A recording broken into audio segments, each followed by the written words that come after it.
बालक पारायण उपक्रम कथारूप श्री गजानन महाराज अध्याय 12वा निरूपण श्री मोहन वराड पांडे नागपूर अभिवाचन सौ मेधा वराड पांडे। नमस्कार माझ्या बालमित्रांनो, सर्वांना माझा जय गजानन। आज आपण बघणार आहोत अध्याय 12वा। अकोला शहरात त्यावेळी एक बच्चूलाल अग्रवाल नावाचे श्रीमंत गृहस्थ राहत होते। खूप पैसा सोने नाणे होते त्यांच्याजवळ, तितकेच ते मनाने उदार होते। त्यांनी कारंजा येथील श्री लक्ष्मण घुडे या श्रीमंत माणसाकडे श्री गजानन महाराज जाऊन आल्याची गोष्ट ऐकली होती। लक्ष्मणाने महाराजांवर अविश्वास दाखवला होता व महाराज रागावून उपाशी गेले होते। ही 10व्या अध्यायातील कथा त्यांनी ऐकली होती। ती खरी असेल की खोटी असा विचार बच्चूलाल करीत असत। तोच एक दिवस महाराज आले अकोल्याला आणि जाऊन बसले बच्चूलालांच्या घरी ओट्यावर। महाराजांना माहीत होतं की हा आपलाच भक्त आहे। बच्चूलालांना खूप आनंद झाला। महाराज स्वतःहून आपल्या घरी आले याचा। बच्चूलाल महाराजांना म्हणाले, गुरुराया, आज आपली पूजा करावी असे मला वाटते। महाराजांनी मान हलवली। ते चिन्ह होते महाराजांनी परवानगी दिल्याचे। बच्चूलालांनी तात्काळ ओट्यावर पूजेची तयारी केली आणि महाराजांची षोडशोपचारे पूजा सुरू केली। नाना प्रकारची उटणी लावून महाराजांना मंगल स्नान घातले, मग जरीचे पितांबर नेसविले। महाराजांच्या अंगावर महागाची काश्मीरी शाल पांघरली। महाराजांच्या डोक्याला एक अभ्रेसमी म्हणजे किरमिजी रंगाचा अस्सल गर्भरेशमी लहरी फेटा बांधला। गळ्यात सोन्याचा गोफ घातला, हातात सोन्याचे कडे घातले, 10ही बोटात अंगठ्या घातल्या। बहुमोल हिऱ्याची पौची महाराजांच्या डाव्या हातात घातली। पौची म्हणजे आडव्या ओळीत 4-5 व उभ्या ओळीत 10-15 हिरे जडवून तयार केलेला सुवर्ण पट्टा। हा खास पुरुषी अलंकार असतो बरं, तर तो घातला महाराजांना। शिवाय रत्नजडित कंठी पण गळ्यात घातली आणि नैवेद्याला महाराजांसमोर जिलबी, राघवदास, पेढे शिवाय 13 गुणी विडे पण ठेवले एका लहानशा तपकात। अष्टगंध, अर्गजा, अत्तर लावले, गुलाब पाणी शिंपडले महाराजांच्या अंगावर आणि एका मोठ्या सोन्याच्या ताटात रुपये, होन, मोहरा ठेवल्या। यातील होन म्हणजे 6 तोळ्यांचे सोन्याचे नाणे आणि मोहर म्हणजे 10 तोळ्याचे सोन्याचे नाणे। याची जर बेरीज केली तर 150 वर्षापूर्वी ती 10,000 रुपये होती। यावरून बच्चूलालांचे श्रीमंतीची कल्पना येते आपल्याला। आणि बच्चूलाल महाराजांना म्हणाले, महाराज, एक मोठे राम मंदिर बांधण्याची माझी इच्छा आहे। उत्सवाच्या वेळी या ओट्यावर मांडव जरी घातला तरी तो कमी पडतो महाराज। माझे हे मनोरथ आपण पूर्ण करावे माऊली। असे म्हणून बच्चूलालांनी महाराजांचे पायावर डोके ठेवले। त्यावर महाराजांनी आशीर्वाद दिला आणि म्हणाले, श्री जानकी जीवन तुझा हेतू पूर्ण करील असो। पण आज तू हे काय केलेस? मला इतके अलंकार घातलेस? मी काय पोळ्याचा बैल आहे की दसऱ्याचा घोडा? या सर्व दागदागिन्यांचा मला काय उपयोग? अरे, हे सर्व विष आहे, याचा मला स्पर्शही नको। तू किती श्रीमंत आहे हे दाखवण्यासाठी हे प्रदर्शन मांडलेस का? सांग मला बच्चूलाला। अरे, जे ज्याला आवडते तेच द्यावे। मी तर वेडा पिसा संन्यासी, नागवा गावभर फिरतो। हे सर्व तुलाच लखला बसो। तुम्हा प्रापंचिकांनाच आवश्यकता असते याची, मला नाही। भीमा नदीचे तीरावर विटेवर उभा असलेला माझा यजमान विठ्ठल, तो काय मला हे ऐश्वर्य द्यायला तयार नाही आहे की काय? असे म्हणून महाराजांनी सर्व अलंकार काढून 4ही दिशांना फेकून दिले। अंगावरील वस्त्रांची पण तीच गत केली आणि 2 पेढे खाऊन निघून गेले महाराज। तिथे कारंजाचे काही लोक उपस्थित होते। ते मनात म्हणायला लागले, आमच्या लक्ष्मणाने अशीच पूजा केली महाराजांची, पण धनाचा मोह धरून कचरला तो। त्यामुळे नाराज झाले महाराज. खरं म्हणजे महाराजांना धन नकोच असतं, ते फक्त परीक्षा पाहत असतात. पण बच्चूलाल खरोखर धन्य आहेत. जसे बोलले तसे वागले.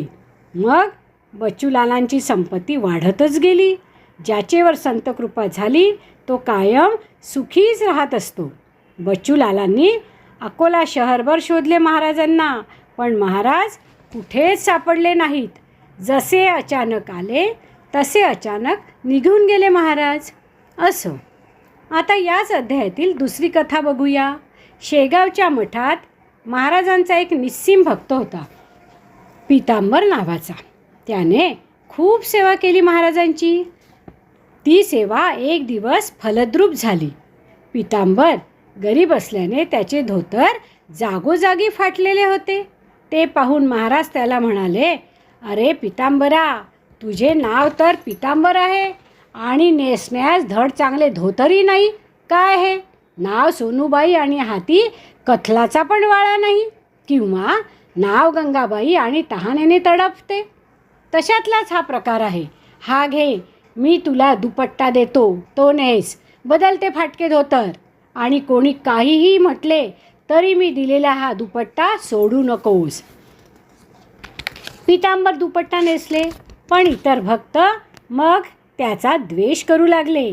त्याला विनाकारण टोचून बोलू लागले. असा कसा तू शिष्य? जे वस्त्र समर्थांनी नेसायचे तेच तू कसे घालतोस? कळली तुझी भक्ती. तू महाराजांचा असा अपमान करणार असशील तर राहू नकोस या मठात. पितांबर म्हणाले, अरे मी गुरूंचा अपमान नाही केला, उलट त्यांची आज्ञा पाळून त्यांचा मान ठेवला. त्यांनीच मला हा दुपट्टा दिला आणि नेसण्यास सांगितले. गुरूंची आज्ञा पाळणे म्हणजे अवज्ञा होय का? पण इतरांना ते पटले नाही. शिष्टमंडळात तेढ निर्माण झाली. ती मिटविण्यास महाराजांनी एक वेगळीच युक्ती केली. एक दिवस महाराज पितांबरांना म्हणाले, पितांबरा, तू आता दूर कुठेतरी निघून जा. जाणते मूल झाल्यावर आई त्याला दूर ठेवते. माझी कृपा तुझ्यावर आहेच. जा, या भूमीवर हिंडून पदनतांचे तारण कर. आता महाराजांचीच आज्ञा. बिचारे पितांबर, डोळ्यात पाणी आले त्यांच्या. महाराजांना साष्टांग नमस्कार केला त्यांनी आणि निघाले मठ सोडून. तिथून पितांबर सरळ कोंडोली गावात आले. गावाचे वेशीवर असलेल्या आंब्याच्या वनात येऊन बसले. पण मनात सतत महाराजांचे स्मरण, मनन, चिंतन सुरू होते त्यांच्या. तिथेच एका आंब्याच्या झाडाखाली रात्रभर थांबले. सकाळी सूर्योदय झाला. झाडाखाली असलेल्या मुंगळ्यांना त्रासून झाडावर जाऊन बसले. संपूर्ण झाडाच्या लहान मोठ्या फांदीवर फिरून आले, पण मुंगळे मात्र सगळीकडेच होते. सुरक्षित जागा त्यांना सापडत नव्हती. पितांबरांचे हे कृत्य गुराख्यांना आश्चर्यकारक वाटले. ते आपसात बोलू लागले, कोण आहे हा? असा माकडासारखा लहानसहान फांदीवरून फिरतो आहे, पण खाली पडत नाही. आश्चर्यच आहे. दुसरा गुराखी म्हणाला, अरे यात आश्चर्य वाटण्यासारखे काहीच नाही. असे सामर्थ्य गजानन महाराजांच्या शिष्यात असते. हा कदाचित त्यांचा शिष्य असावा. चला आपण गावात जाऊ, मोठ्या माणसांना सांगू हा प्रकार. गुराखी मुलांकडून हा वृत्तांत समजल्याने कोंडोली गावातील मोठी माणसे आम्रवनात आली. आपल्या गावात कोण आलंय ते पाहायला. लोक म्हणायला लागले, कोणीतरी ढोंगी माणूस दिसतो हा. मुद्दाम गजानन महाराजांचे शिष्यांसारखा वागतोय. महाराजांचा निस्सीम भक्त भास्कर पाटील होते, पण त्यांनी तर नुकतीच आडगावी समाधी घेतली. समर्थांची शिष्य कशाला येतील इथे? मठात मिळणारे बर्फी पेढे सोडून कशाला असे उपाशी तापाशी फिरतील? जाऊ द्या, त्यालाच विचारू आपण. मग एक माणूस पुढे आला. पितांबरांना विचारू लागला, कोण आहेस तू? कुठून आलास? कशाला आलास? कोण आहे तुझा गुरु? पितांबर म्हणाले, मी शेगावचा राहणारा आहे. माझे नाव पितांबर आहे. मी श्री गजानन महाराजांचा शिष्य आहे. त्यांनीच मला पर्यटन करण्याची आज्ञा केली, म्हणून मी इथे आलो. या आम्रवृक्षाखाली असलेल्या मुंगळ्यांना त्रासून फांदीवर जाऊन बसलो. त्यांचे हे बोलणे गावकऱ्यांना पटले नाही. ते म्हणाले, अरे मोठ्यांची नावे सांगून अशी चेष्टा करू नकोस. काय तर म्हणे, मी राजाची आवडती राणी आहे, पण पोट भरायला मजुरी करण्यासाठी फिरते. मग कोंडोलीचे शामराव देशमुख समोर आले आणि पितांबरांना म्हणाले, अरे स्वामी समर्थ गजानन हे प्रत्यक्ष भगवान आहेत. त्यांचे नाव घेऊन त्यांना बट्टा लावू नकोस. एकदा महाराजांनी आंब्याचा ऋतू नसताना आम्रवृक्षाला फळे आणून दाखविली होती. राहू दे फळं, तू फक्त पाने आणून दाखव. हे बळीराम पाटलांचा वठलेले आंब्याचे झाड आहे. या वाळक्या झाडाला पानं आणून दाखव. तू जर या झाडाला पाने आणून दाखविली तर तुला मानू आम्ही, नाहीतर मार खाशील आमचा. पितांबर म्हणाले, असे नाडू नका मला. एकाच खाणीत हिरे आणि दगड निघतात. समर्थांचे शिष्यातील मी दगड आहे असे समजा, पण मी खरोखरच त्यांचा शिष्य आहे. विश्वास ठेवा माझ्यावर. शामराव देशमुख म्हणाले, आता जास्त चरचर करू नकोस. तू खरोखर शिष्य असशील तर धावा कर महाराजांचा. ते शिष्यांसाठी धावून येतात. पण आता या झाडाला पाने आणून दाखव. पितांबर मोठे संकटात सापडले. काय करावे सुचेना. तोपर्यंत गावातील मुले, बायका, माणसे तिथे जमा झाली होती. पितांबरांचा निरुपाय झाला. ते हात जोडून डोळे मिटून समर्थांचा धावा करू लागले. हे स्वामी समर्था, आता मला सहाय्य करा. या वठलेल्या आम्रवृक्षाला पालवी आणा महाराज. माझ्यामुळे तुला दोष लागत आहे, नाहीतर मला आता इथेच मरणाची वेळ आली आहे. भक्त प्रल्हादासाठी दगडी खांबातून तू प्रकट झाला. जनीला लोखंडी सुळावर चढविले असता त्या लोखंडी सुळाचे पाणी झाले. जसा जनीचा भार देवावर होता तसा माझा भार तुझ्यावर आहे. कारण संत आणि देव एकच असतात. तुमच्याचमुळे हे संकट माझ्यावर आले आहे. आता माझा अंत पाहू नका महाराज. धावा गुरुराया. या वाळलेल्या वृक्षाला कोवळी पाने आणा देवा. असे म्हणून पितांबर लोकांना म्हणू लागले, तुम्हीही धावा करा आता समर्थांचा. जय जय गजानन साधूवर शेगावीच्या अवलिया. पितांबरांसह सर्व लोक समर्थांचा नामगजर करू लागले. तो काय आश्चर्य, त्या वाळलेल्या झाडाला खरोखरच कोवळी कोवळी पाने आली. लोक कौतुकाने पाहू लागली. कोणी स्वतःला चिमटे घेऊ लागली. स्वप्नात तर नाही ना आपण याची खात्री करायला. कोणी म्हणाले ही नजरबंदी असेल. म्हणून कोणीतरी पाने तोडून बघितली तर त्यातून शुभ्रसा चीकही आला. म्हणजे खरंच पालवी फुटली या वठलेल्या झाडाला. सर्वांची खात्री पटली. जय गजानन. आता पितांबरांविषयी शंकाच नको. खरोखरच शिष्य आहे हा समर्थांचा. चला यांना गावात घेऊन जाऊ. यांना भेटायला कधीतरी गजानन महाराजही आपल्या गावी येतील. मग सर्वांनी मिरवणूक काढून पितांबरांना कोंडोली गावात आणले. पितांबरांनी पर्णयुक्त केलेला आम्रवृक्ष अजूनही आहे बरं कोंडलीत. आणि इतर झाडांच्या मानाने जास्त आंबे येतात त्या झाडाला. त्या कोंडोली गावात भक्त पितांबरांचा मठ स्थापन झाला आणि पितांबरांची समाधी पण त्याच मठात आहे. असो. आता इकडे शेगावी एक दिवस महाराज अगदी उद्विग्न अवस्थेत बसले होते. शिष्य त्यांना हात जोडून विचारू लागले, महाराज आज तुम्ही असे अस्थिर का झाले? त्यावर महाराज म्हणाले, आम्हाला चिकन सुपारी आणून देणारा कृष्णा पाटील गेला. त्याची आठवण आली. त्याचा मुलगा राम अजून लहान आहे. तो मोठा झाल्यावर माझी सेवा करील. पण आता मला सुपारी कोण देणार?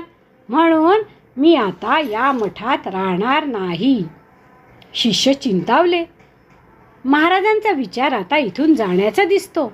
त्यांना अडवायला हवं. मग सगळा शिष्य समुदाय जमला.